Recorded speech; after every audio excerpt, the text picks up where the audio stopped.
So hello guys, good morning ba? Good afternoon, o baka good evening na kung pinapanood mo to. Anyway, just to be short, let's say good day for each and every one of us. So ano ba, rainy season, no? Baha daw, so online class muna tayo. Huwag mo munang pansinin yung background audio ko, siguro kasi umuulan today and tonight. So just bear with me. Makinig ka lang sa boses ko, huwag doon sa naririnig mo sa paligid ko. Okay, so i-recap lang natin yung topic natin last meeting.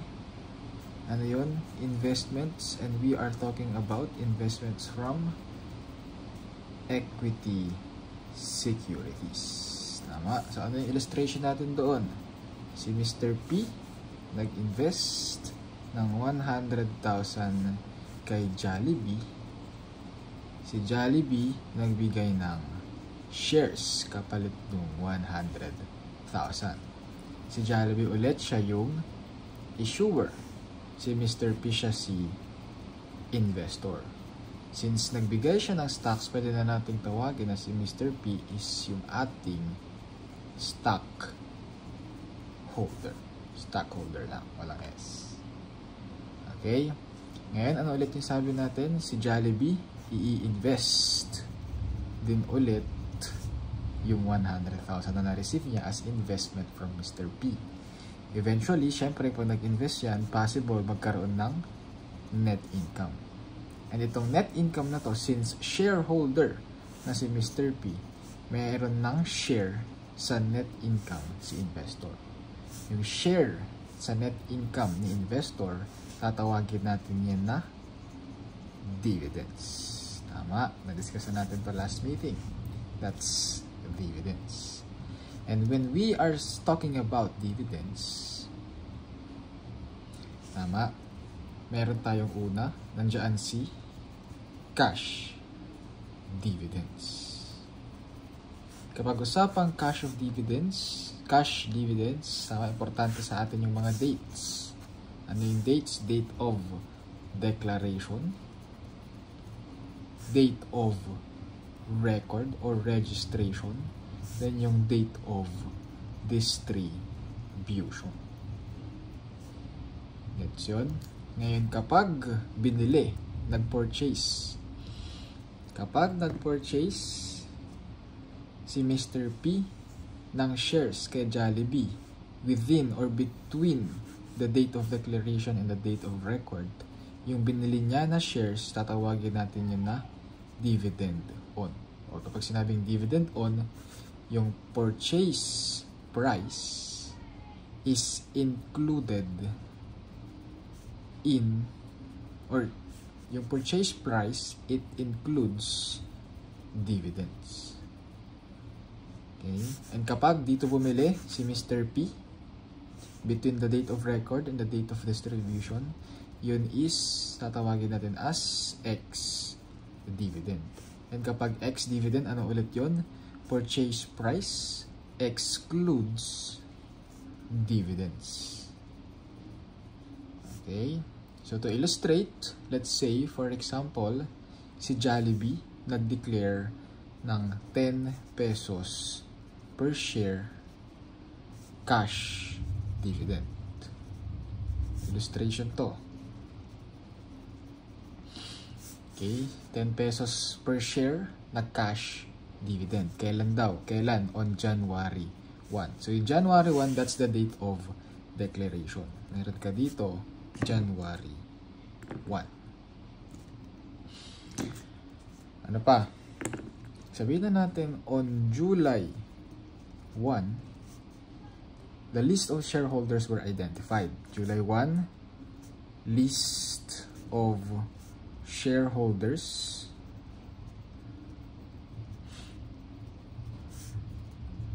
were identified. So itong July 1, sabihin na natin, yan yung date of record.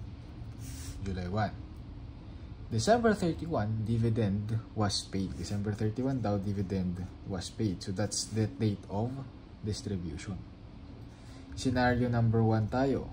Let's say for example, Mr. P both 1,000 shares for 100 peso per share. Kailan binili daw? Before July 1. So before July 1 daw binili at the date of, between the date of declaration at the date of record. So that's our scenario number 1. Ngayon kapag scenario number 1, ibig sabi ko ulit, dividend on. And sabi dito, si Jollibee daw nag-declare ng 10 pesos per share cash dividend.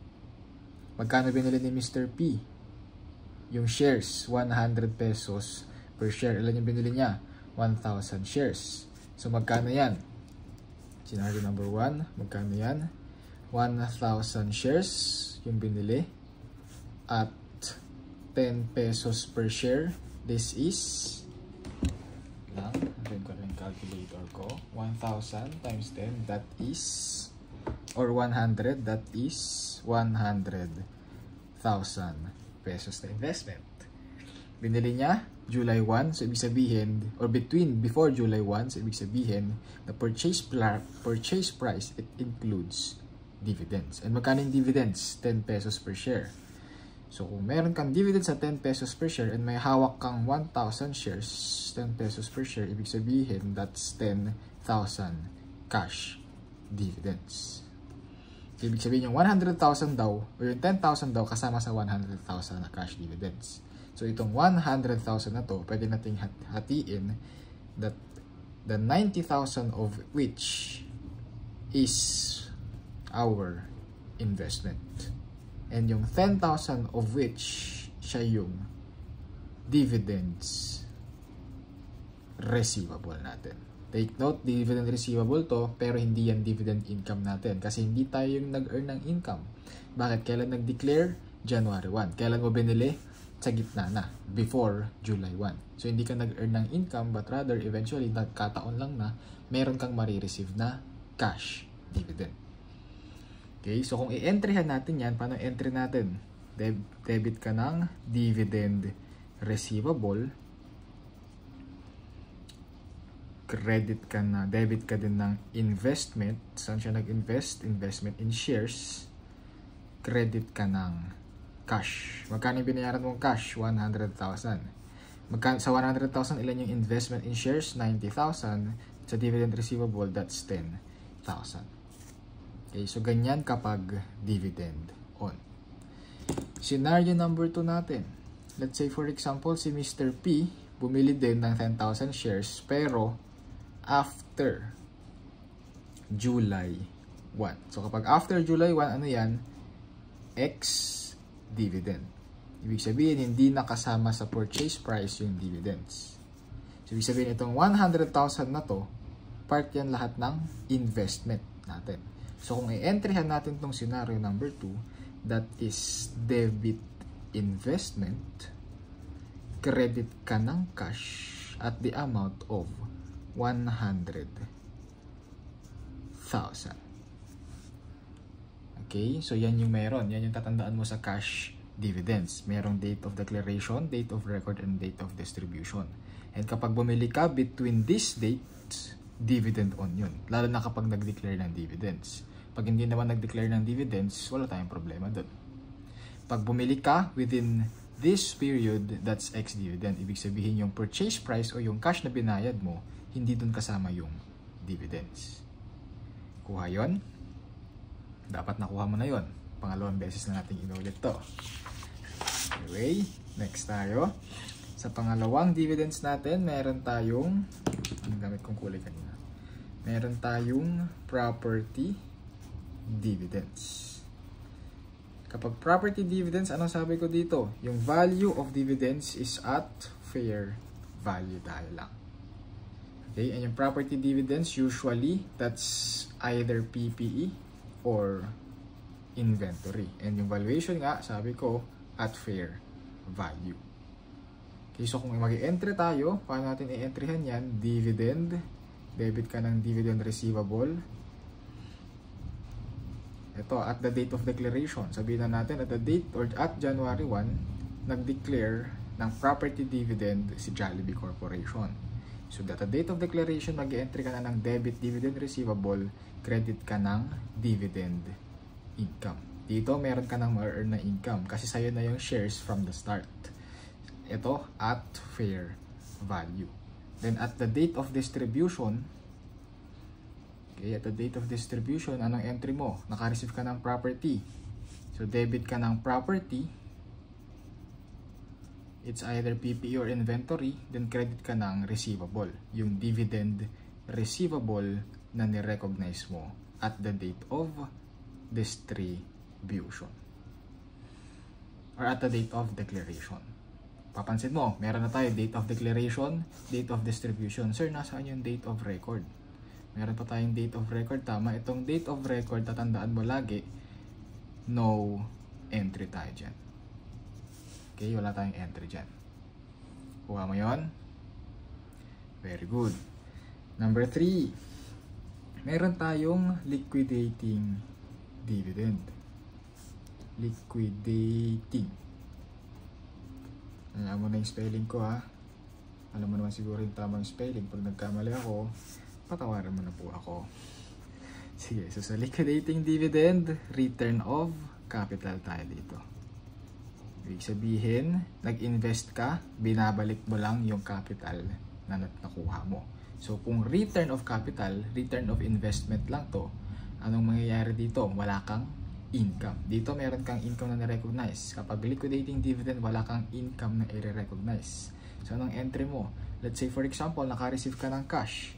So, magde-debit ka ng cash, mag-credit ka ng, since nagbalik ka ng investment or nagbalik ka ng capital, which is investment yun, mag-credit ka ngayon ng investment in shares.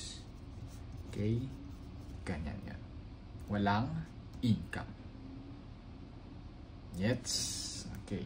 Number 4, dividends natin is yung stock dividends. Ano meron ulit sa stock dividends? It increases the number of shares or it decreases the number of shares. Pero sa stock dividends, memo entry lang tayo dito. No entry, no journal entry tayo dito, but rather, i-illustrate mo lang, i-illustrate ba tawag doon? I-explain mo lang yung nangyaring event. Okay? So, ano yung illustration natin ulit dito before? Familiar ka na ba doon? Sige, ulitin na natin. Illustration natin, si Jollibee nag-issue ng 2,000 stock dividends. Dun sa illustration natin, meron ka ng 10% ownership. Si Mr. P, meron ng 10% ownership. So, out of 2,000 stock dividends, times mo yan ng 10%, yung share mo dyan is 200 shares. Okay? Dun sa illustration natin kanina, yung number of shares mo na, yung number of shares mo before na mag-declare ng dividends is at 1,000 shares. And yung cost ng share mo is nasa 100,000 pesos. Ngayon, after mag-declare ng dividends, magbabago yung number of shares mo kasi nagkaroon ka ng additional 200 shares. So, that's 1,200 shares na. Pero yung cost mo, lagi mong tatandaan, equal lang yan sa before. So, 100,000 pesos pa rin yan. Ngayon, magbabago ngayon ulit dito yung price per share. Kasi before, yung 100,000 peso or yung 1,000 shares mo, yung equivalent niyan per share is at 100 pesos. Paano mo na-solve yun? 100,000 divided by 1,000 lang yan. Okay? Ngayon, yung cost mo 100,000 pero yung shares mo is 1,200. Dito, 100,000 divided by 1,200, yung cost per share mo na is at 83.33 pesos. So, ganyan yung movements kapag usapang stock dividends. Memo entry lang tayo, magbabago lang yung number of shares na hinahawakan mo. Okay? Dito sa stock dividends, meron ulit tayong isa pang concept na kailangan mong tandaan, pero hindi yan dividend pa-familiar, i-emphasize ko, hindi ito dividend but rather usually kapag usapang shares, nangyayari to. Meron tayong stock split. Sa stock split, dalawa yan, pwedeng share split up and share split down. Okay? Kapag silent yung problem, i-assume mo share split up. Paano silent, sir? Sinabi lang, nagkaroon ng stock split. Tapos yung stock split daw, 2 for 1. Yung 1 shares, kapalit noon 2 shares. Hindi sinabi kung up or down. Anong i-assume mo? Share split up tayo.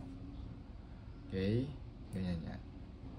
Illustrate natin. Same illustration before. Ganito din. Number of shares mo is at 1,000 pesos before. Cost mo 100,000. So price per share is at 100 pesos. Tama.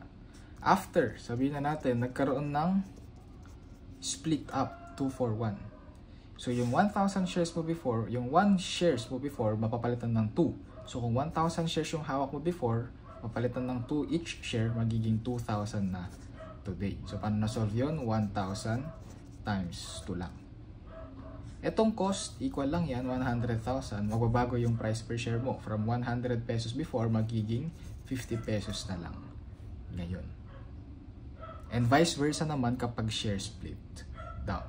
Kapag share split down, ganito yan, 1,000 shares, tapos 100,000 yung cost, after mo, magiging 500 pesos na lang, kasi 2 for 1. Cost mo, same lang, 100,000, dito yung cost, price per share mo is 100 pesos, dito magiging 200 pesos. So, ganyan kapag stock split. Okay? Okay. And ito, dito tayo naputol. Yun yung na-discuss na natin before. Recap lang natin, kaya medyo mabilis. Ngayon, ito, bagong concept tayo. Kapag usapang shares, meron tayong tatawagin na stock rights. Okay?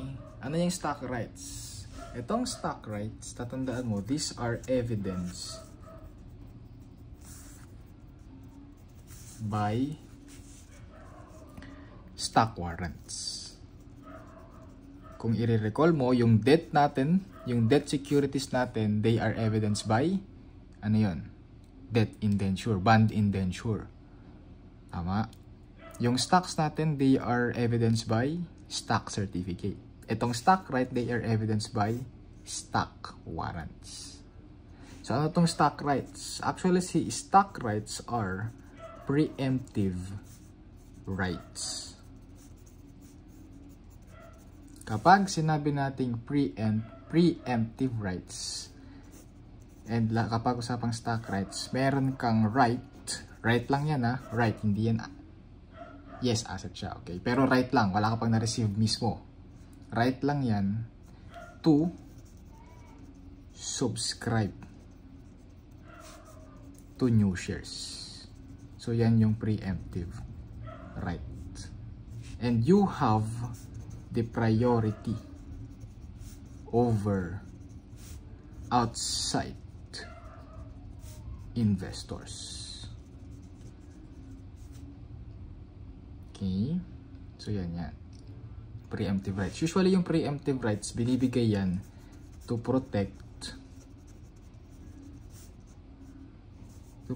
their equity ownership. Siyempre, for example, nag-issue ng additional shares, binigay agad outside investors. Kung before, meron kang 10% ownership, tapos nag-issue ng additional 20,000 pesos, yung 10% mo before, hindi na 10% ngayon. Tama? So, to protect your equity ownership, para ma-maintain yung 10%, sabihin na natin, yung 10% ng 20,000, pwede mong bilhin. And meron kang right over outside investors. Yan yung preemptive rights. Okay? Kapag meron kang stock rights, usually itong stock rights since priority yan, meron ka pang isang priority, usually yung subscription price is mas mababa sa purchase price kapag binenta outside investors. Okay, for example, para tong pwede natin sabihin pre-register. Okay, nag-pre-register ka, yung pre-registration mo, yung cost mo, mas mababa yung price na mabibili mo kumpara kapag hindi na pre-register. Yun na yung price na mabibenta outside the company. Okay? Sige.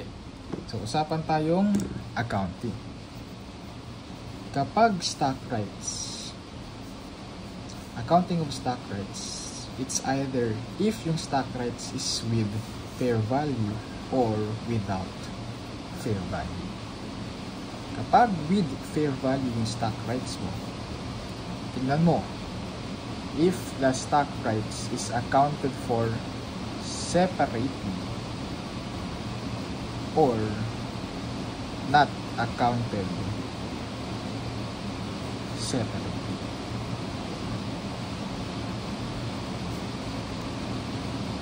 Okay, accounted for separately, ibig sabihin separate yan doon sa investment shares. Itong accounted for, not accounted for separately, hindi mo na kailangan i-recognize na meron kang stock rights. Ganyan yan kapag with fair value. Okay, for example, let's say for example, kanina ulit, si Mr. P ulit, bumili ng 100,000 or 100,000 pesos, nag-invest ng 100,000 pesos for 1,000 shares. Sabihin na natin, yung stock rights, merong binili ng stock rights. Meron siyang stock rights, so ito rin na natin. Merong stock rights na yung fair value is at 20,000 pesos. Kapag with fair value, hanap mo yung with fair value, accounted for separately. So, nang entry mo dyan, debit ka ng investment in shares at the amount of 100,000 before. Ngayon, 80,000 ka na. Bakit? Kasi magde-debit ka ng additional asset dito, which is yung stock rights at the amount of 20,000. Ito, yung fair value na to. Credit ka ng cash. Pagkano yung binayaran mo? 100,000. Ganyan kapag with fair value and accounted for separately yung stock rights natin. Kapag hindi accounted for separately, hayaan mo na yung stock right na yan, alisin mo na yan. Ano magiging entry mo? Investment in shares, credit cash at the amount of 100,000. Okay, itong dalawa, if accounted for separately and not accounted for separately, it's a matter of company policy. Wow, yun. Okay. Ngayon, if without fair value, okay, kapag without fair value tayo, dito gagamit ka ng theoretical or parity value approach. Medyo malalim yung term, sir. Basta ganyan lang muna. Theoretical or parity value approach. Kasi hindi mo alam yung fair value. So, anong gagawin mo? Hahanapin natin ngayon yan. Let's find the value of stock rights. Theoretical or parity value approach. Okay. Sige, gawa tayo muna ng timeline. Same sa timeline before. Meron kang date of declaration. Kanina sa dividends. Date of declaration. Date of record. Pero dito, kapag usapang stock rights, date of expiration. Okay. So, bakit date of expiration? Yung stock rights kasi nag-expire dyan. Meron lang time limit kung kailan mo siya i-exercise. Okay. Mo. Ngayon, if si Mr. P bumili ng 100,000, bumili within this period ulit, within this period, tatawagin natin yun as right on. And kapag right on tayo, purchase price includes the stock right. Okay? Guys, itong usapan natin without fair value na tayo. Okay?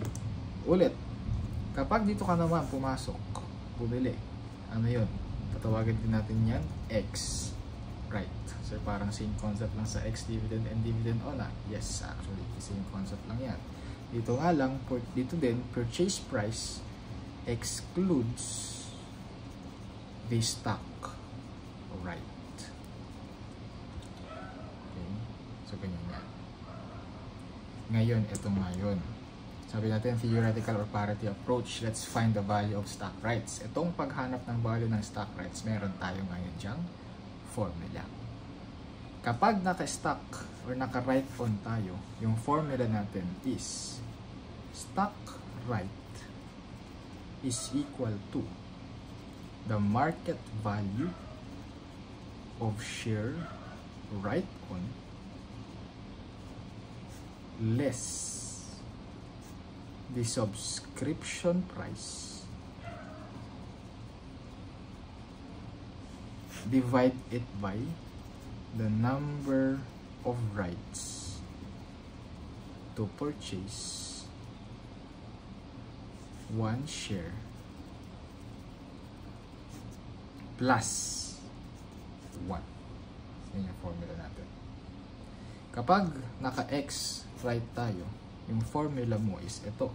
Stock right is equal to the market value of share X right less subscription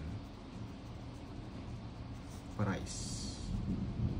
Divide it by the number of rights to purchase one share. Sir, parang same formula lang ah. Yes, same formula. Anong pinagkaiba? Dito may plus 1, dito walang plus 1. Ganyan yan. So, yan yung formula mo kapag merong right on and merong X right. Isa-isayin natin yung nasa formula. Sir, ano yung market value of share right on? Yung market value of share right on, yan yung market value ng pagbili mo ng shares, fair value ng pagbili mo nitong one share mo, nakasama yung right on. Ano yan? Usually given naman yan. Ano yung subscription price? Yung subscription price, yan yung amount kung magkano mo siya bibilihin. Amount kung magkano mo mabibili. Nakasulat yan usually nasa stock warrants natin. Mamaya, given din naman yan. Ano yung number of rights to purchase one share?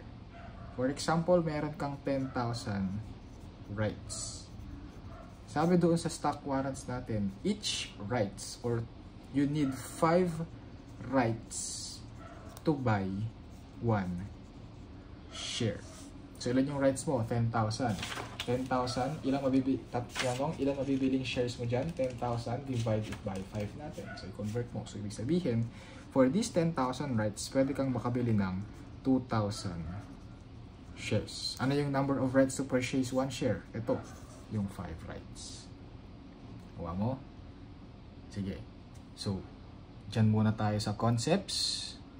I-apply natin yan through problems. Okay, sige. So, punta tayo dun sa illustration number 7 natin. Sabi dyan, on March 31, 2025, CBA Corporation declared cash dividend. So, yung March 31, date of declaration. Of 10 pesos per share to shareholders of record on April 15, 2025. So, ano to? Date of record. The dividends will be distributed on April 30, 2026, date of distribution. So, gawa natin ang timeline. March 31, April 30, or April 15, then April 30. Date of declaration, date of record, date of distribution. Sabi, si Mastery Company daw purchased 10,000 of CBA Corporation's shares for 100 peso per share. So, magkano yan? 10,000 times 100 pesos, that is 100. 10,000, kailangan ko talaga calculator ko. Bobo talaga sa math eh. This is 1 million pesos. On April 9, 2025. Kailan daw bumili? April 9. Saan yung April 9 sa timeline natin? Nandito. April 9. So, kung dito siya bumili, ano yun? Dividend on time. Okay, so yung 1 million pesos, it includes dividends. Huwag mo yun. Okay.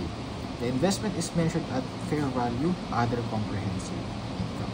Requirement letter A, provide the journal entry to record the purchase and receipt of dividends. Ito, letter A, requirement.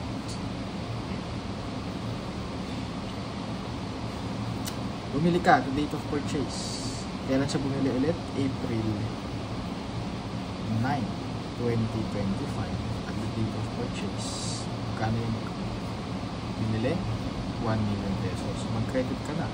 Credit ka ng cash, 1 million pesos. Mag-debit ka, investment at FVOCI. Kasi nga at FVOCI yung investment natin. Magkano? At 1 million pesos ba?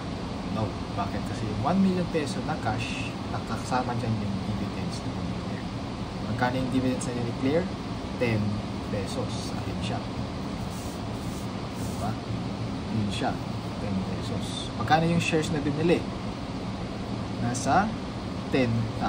So, 10 times 10,000, this is 100,000.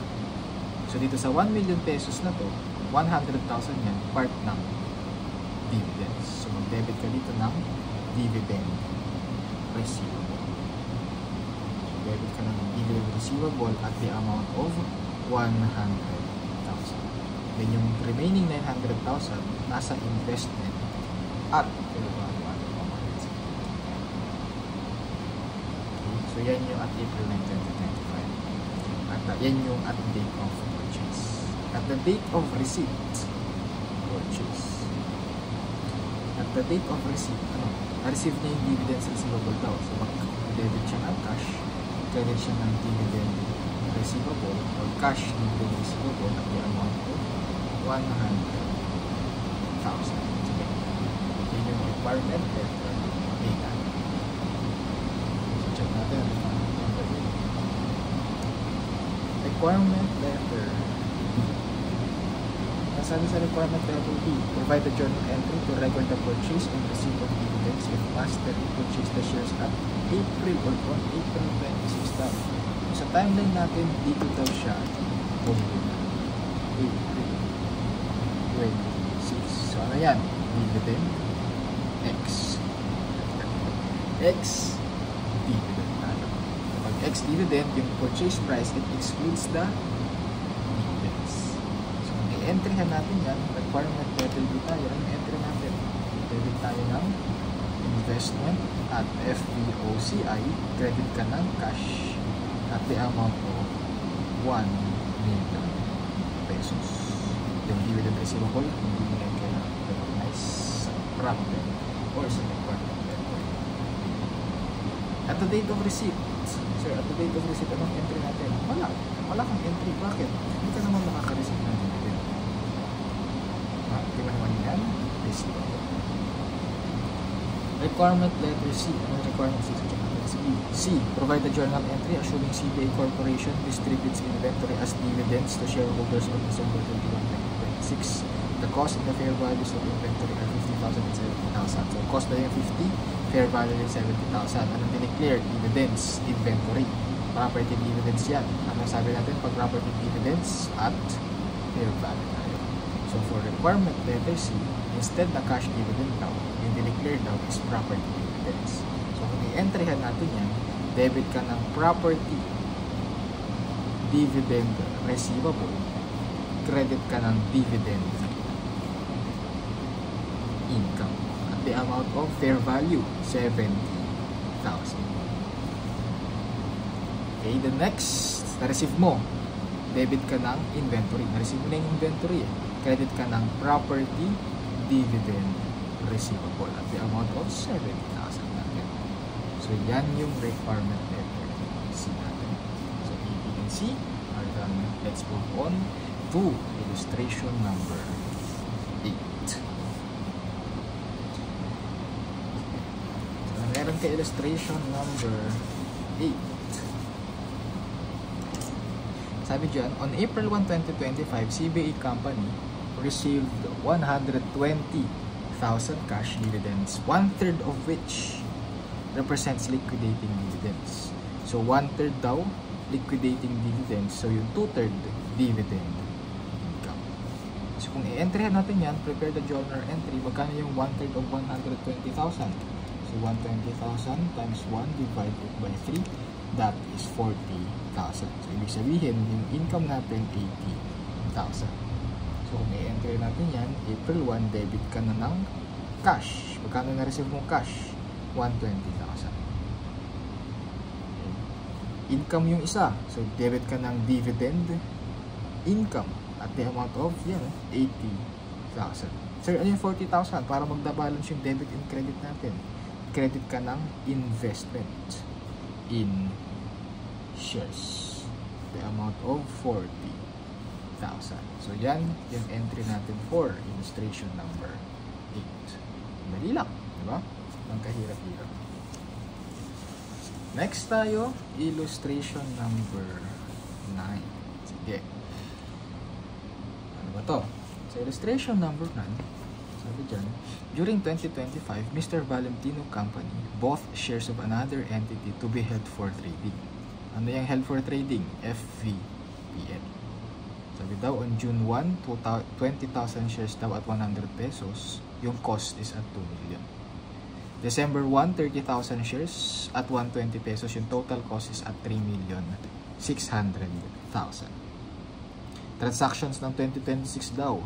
Noong January 10, naka-receive daw ng cash dividend of 10 pesos per share. Ilan yung shares natin? 50,000, tama? 20,000 plus 30,000, 50,000. So, kung i-entry natin to, 50,000 times 10, magkano yun? 500,000. Ano daw yung na-receive? Cash dividend. So, kung i-entry natin yan, debit ka ng cash. Siyempre, naka-receive ka ng cash na 500,000. Then, credit ka ng dividend income, 500,000. Diba yan yung entry natin pag cash dividends? Hindi sir, hindi ko yung entry natin eh. Diba yung entry natin, dividend, debit, cash dividend receivable, credit dividend income, tapos debit cash, credit dividend receivable. Hindi natin pinadaan daw ng receivable. Sabi nga receive cash dividend. So debit ka na ng cash, credit ka na ng dividend income. Okay? Basic, diba? January 10, it receives 20% cash or share dividend. Share dividend daw. Ano yan? Entry ba yan? Hindi. Memo entry lang tayo dyan. Tama. Okay. Kaso ano yung effect? Merong effect yan sa equity natin. Tama. Ano yung effect dyan? On January 20 daw, diba meron siyang June 1. Yung June 1, ito yan. Yung June 1, 2,000 or 2 million yung cost. Tapos yung shares is at 20,000. So, yung cost per share, magkano yung cost per share natin? Per share yan. Cost per share yan. Sinartcut ko lang. Okay? So, yung cost per share natin. Baka i-bash pa ako. Cost per share. Okay? So, yung cost per share natin is magkano? 2 million divided by 20,000 or ito yan, 100 pesos. Diba? Tapos, meron pang isang dividend, meron pang isang shares, tama? December 1. Magkano yung cost? 3,600,000. Magkano yung shares? Ilan yung shares? 30,000. Magkano yung price per share? 120 pesos.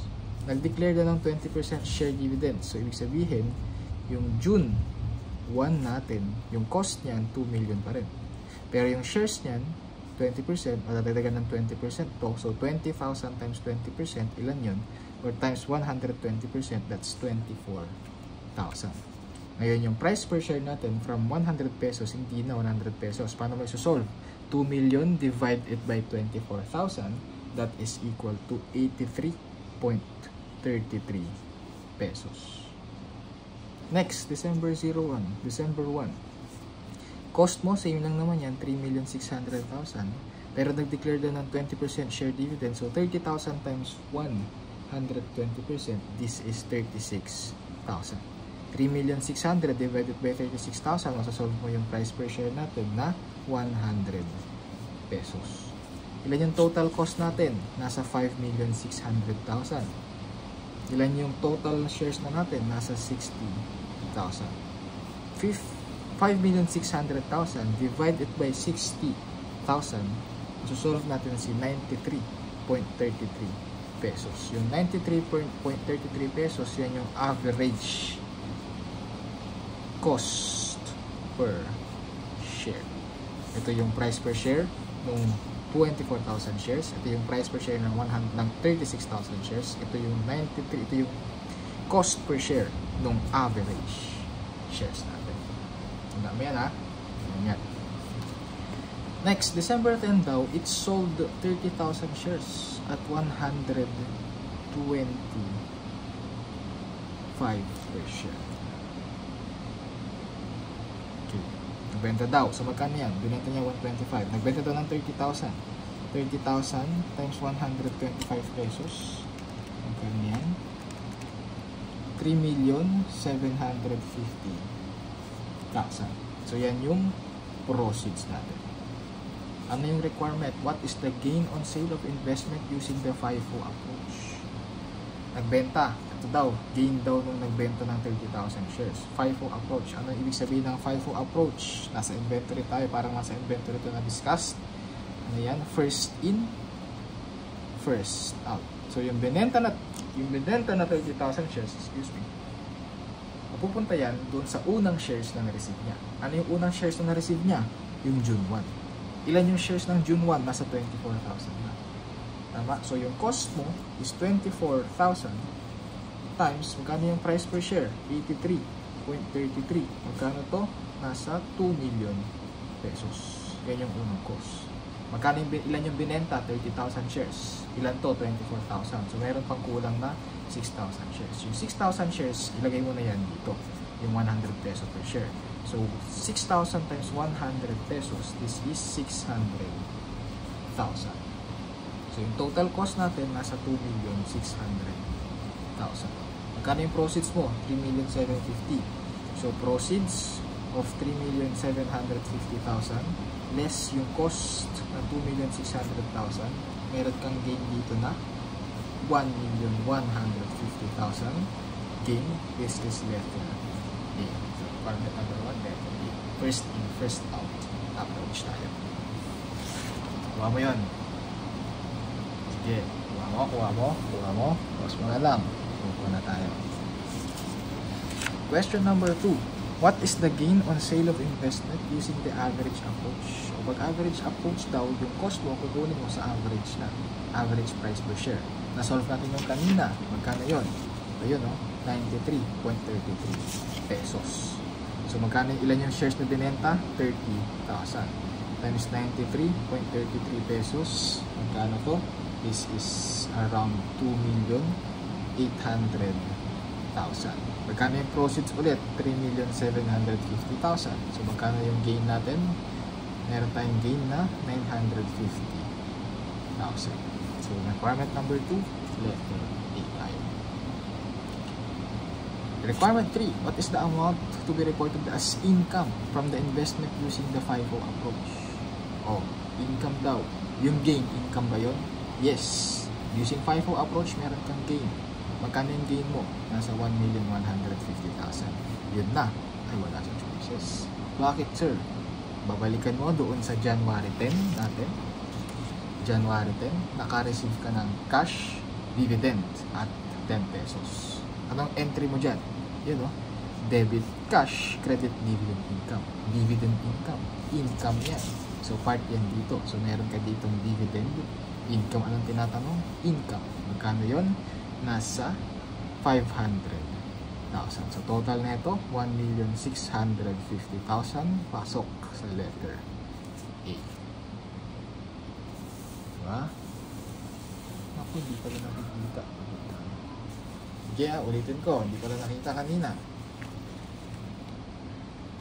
What is the gain on sale of investment using the average approach?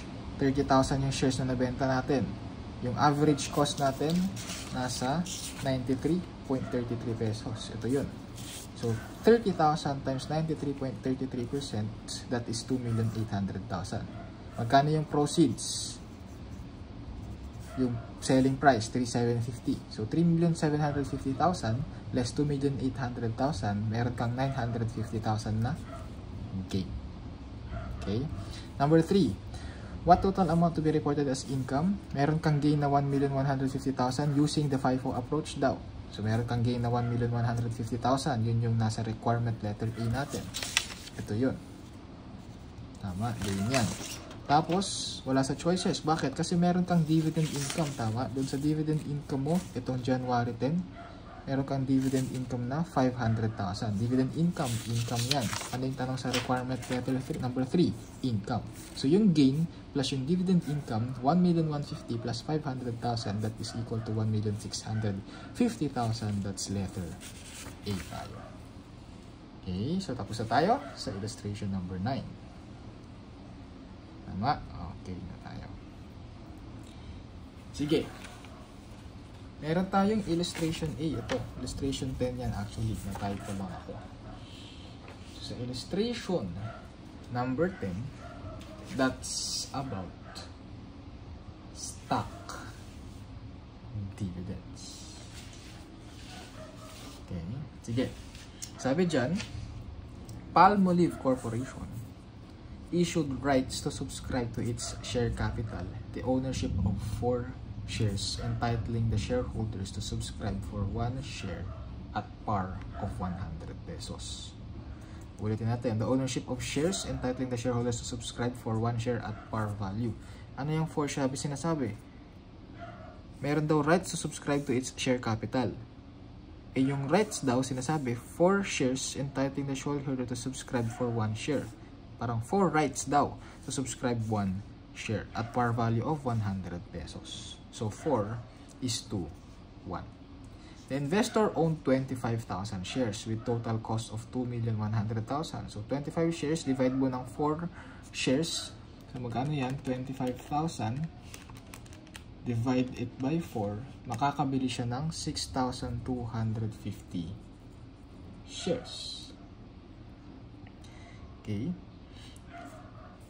Own 25,000 shares with total cost of 2,100,000 pesos. The share rights are accounted for separately. Accounted for separately daw tayo. So, kapag accounted for separately, pasok tayo sa parity approach. Diba? Hindi pala. Accounted for separately daw yung investment or yung stock rights natin. Hindi pala parity approach pa.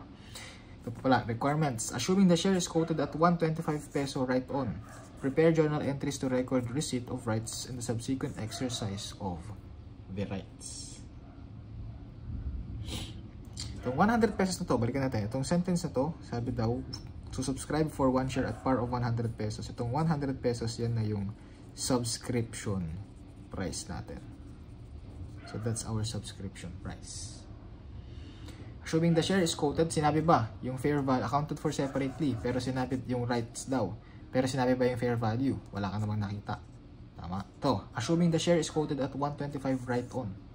Prepare journal entries to record the receipt of rights in the subsequent exercise of the rights. Sige. Para natin ito susunod. Dito ba? Sige. Sulat natin yung formula. Ano yung formula natin kanina? Market value of share right on less subscription price divide it by number of shares or number of rights to purchase 1 share plus 1. Right on daw, sabi right on. So, pag right on, ito yung gamitin nating formula. Merong plus 1. So, substitute natin. Market value of share right on, magkano? Ito na yun, 125. So, 125. Subscription price, magkano? 100 pesos. Number of shares of rights to purchase 1 share, 4. Tama, ito yun. 4 shares. Plus 1 daw.